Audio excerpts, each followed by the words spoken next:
How the fuck's it going, everyone? Back today with another video.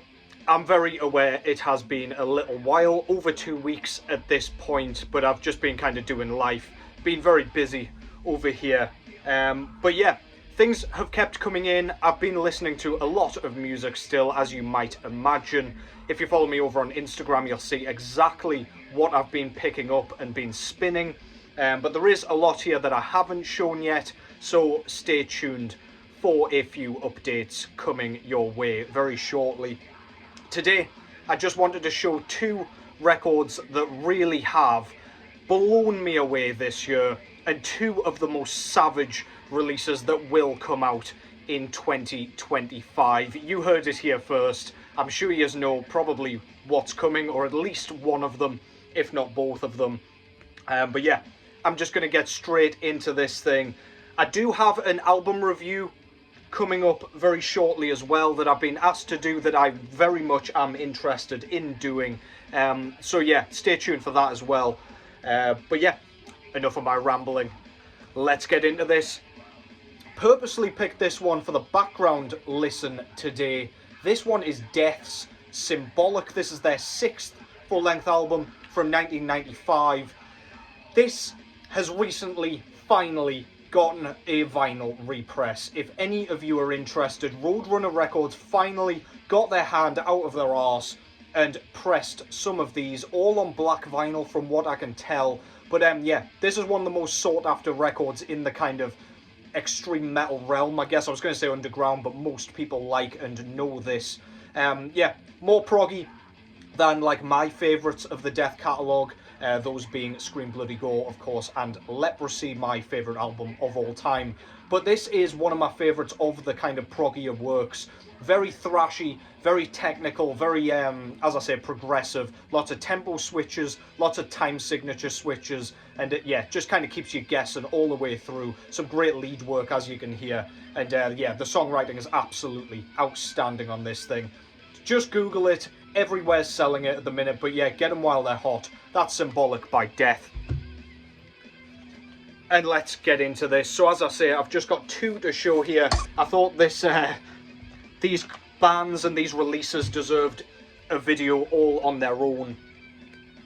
So first up, I've gone with this one. So this is Revenge's brand new 7th full-length album, entitled Violation, Strife, Abominate. Pretty much sums up exactly what you are getting with this. If you don't know Revenge, first of all, they're a kind of, I don't know if they're a one piece and they just kind of use session musicians, but it is Jay Reed who plays all of the instruments from what I can tell, but he doesn't do guitars nor bass. That is done by a fellow called Vermin. Jay Reed does all the vocals and drums on this one, and yeah, this band is out of Canada, and it is basically a war metal band, and they have not changed their sound since the very start. This band formed around the turn of the millennium, after the cessation of Conqueror, I believe. This is a perfect mishmash of death metal, black metal, grindcore. It is the very definition of war metal, if you ask me. Like, I struggle to call bands like Archgoat war metal because they don't have those grind elements. That to me is what makes war metal war metal. However, that is not like the definition. That's just kind of how I see it. Black death metal is kind of, or death black metal, whichever way around you wish to call it, is kind of the definition. But yeah, this is a savage return to form from Revenge. Blast beats all the way through, pretty much, or at least through like most of the verse sections on this album. But then we get some really cool tempo shifts which allow those drums to poke through absolutely brilliantly.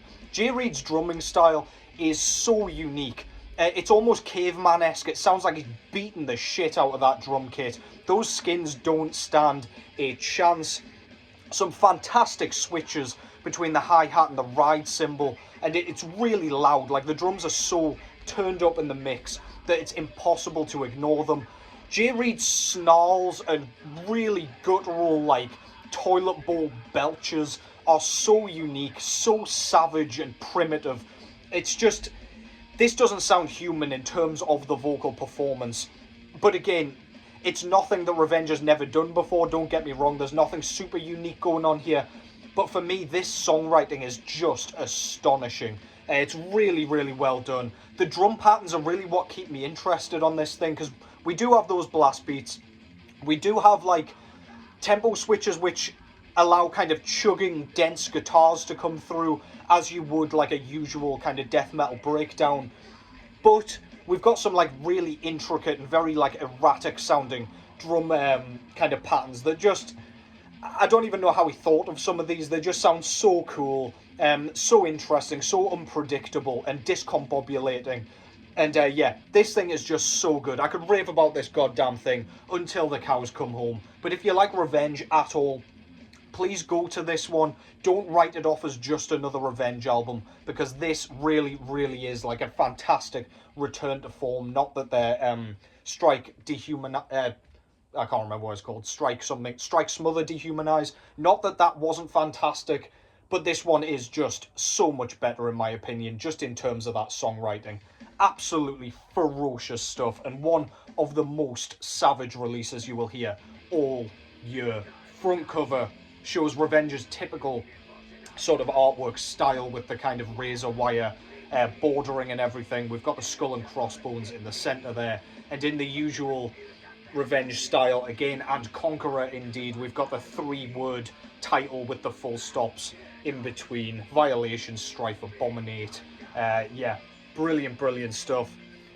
Similar layout for the back. This is a 12-track album, slightly longer than usual as well. This thing goes over the 40-minute mark, which a few of their recent ones have, to be fair, but somehow it doesn't outstay its welcome despite being so completely merciless.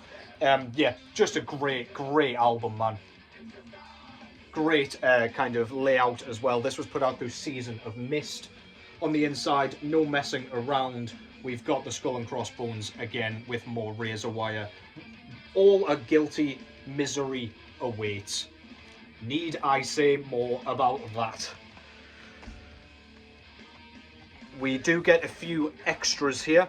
So we get a really nice booklet with the album cover there, and they have put the logo on here, which is just great. The kind of spiked Revenge logo, which is just brilliant. One of my favourite logos, actually, super recognisable. We've got our man Jay Reed on the back here, looking evil as fuck in his leather and hood and everything. Brilliant stuff. And this kind of has all the lyrics and everything in here with some more artwork and all of that great stuff.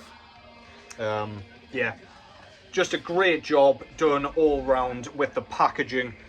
Season of Mist have been a label over the years that have never put in inserts and things, so I don't know if Revenge gets a bit of special treatment or what, but I'm very pleased they've included that. The disc itself comes on this, like, I don't know, almost metallic, sort of bronzy, silvery, with a black splatter effect. That was the worst description of all time of this colour, but you get the picture. Make up your own kind of name for it, but yeah, really cool. Like the centre labels a lot there as well. Brilliant stuff. And additionally and finally, there came this woven patch with the cover art on it. All are guilty. It was kind of that little, well, massive blown up piece of artwork inside the gatefold. Yeah, if you're in the market for stuff that'll just rip your face off and then punch it while it's kind of splattered on the ground, then look no further than this brand new Revenge release. That's absolutely fantastic. That's Violation, Strife, Abominate by the mighty Revenge. No matter what they do, I keep buying their stuff. I've got every full-length album so far, and I mean, you could argue I don't need that many Revenge records, but I just keep going back to them, man. They're just so good. And next up, second and final record that I want to talk about here. Different sort of subgenre, but just as savage. I've got this one. I don't know if YouTube's going to like this one very much, but alas, I've got to show it anyway. This is Pissgrave out of the US. with their brand new third full-length album entitled Malignant Worthlessness. So I think I shouted this one out with the wrong title in my metal tag that I did a few weeks ago, as like a really highly anticipated record for this year for me. And this blew away all of my expectations, to be honest. Pissgrave plays is sort of... It's death metal inherently, I would say, but there are lots of different elements going into this. It's kind of grindy. There is like a gore grind quality to the vocal performance in this band. But this is really like electrifying, erratic, bizarre, kind of, I don't know, like really uncomfortable sounding death metal. This really does sound like you are being tossed into a pit of maggot-infested corpses and something is just screeching from within the kind of pile and you just can't tell what the hell it is, why it's there, whether it's eating these people or God knows what. It sounds exactly as it looks. It is just disgusting. It sounds putrescent. It's nauseating. It's grotesque. It's just... It doesn't care. This really is like as ignorant as death metal gets.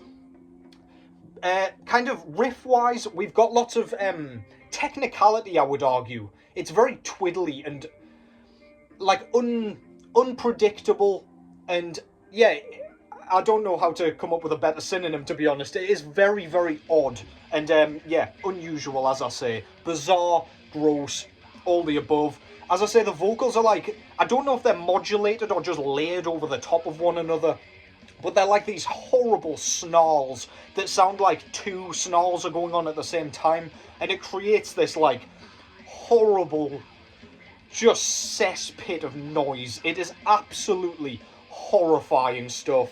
Again, it doesn't sound human. It sounds like it's coming out of his nose or something with a bunch of like snot and puke and all that nasty rancid stuff.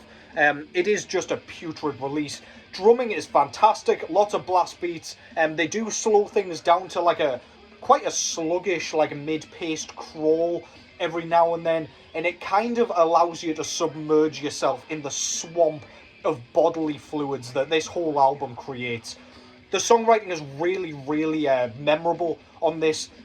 For this style, I could imagine it kind of mishmashing into like one big grotesque puddle that you can't really distinguish or decipher, but this one just does the Pissgrave sound perfectly. It's really doing justice to how great this band is and how great and unique this band is.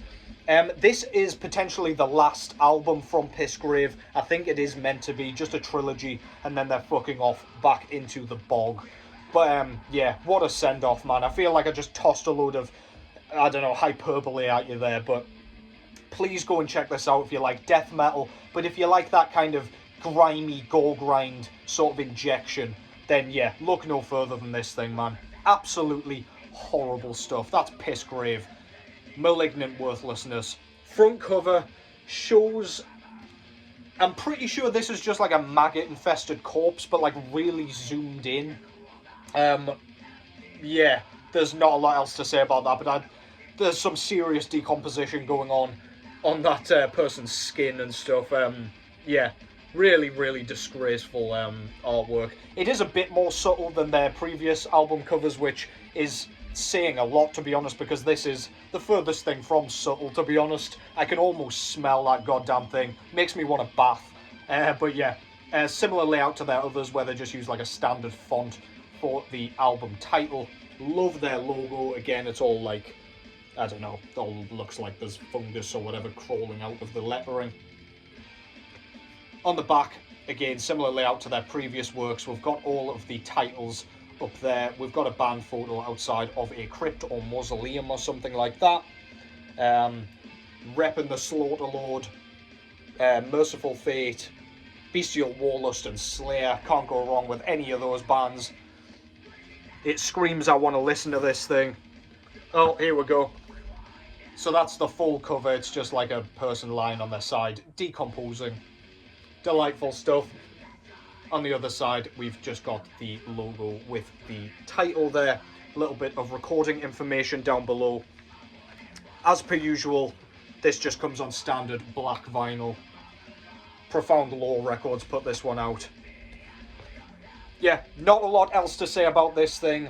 Plug your nose, try not to throw up, and get this into your goddamn ear holes, man. That's Pissgrave, Malignant Worthlessness. One of the most despicable things you will hear all year, and one of my favourites of this year so far. Go and pick that goddamn thing up, man. Absolutely stellar, stellar work. Gutted they're calling it quits, but alas, what a record to have as their swan song. And that concludes that. Thank you very much for watching. Thank you for your patience. I know it's been a little while, but I'll be back sooner rather than later. Take care as always, and I will catch yous in the next one.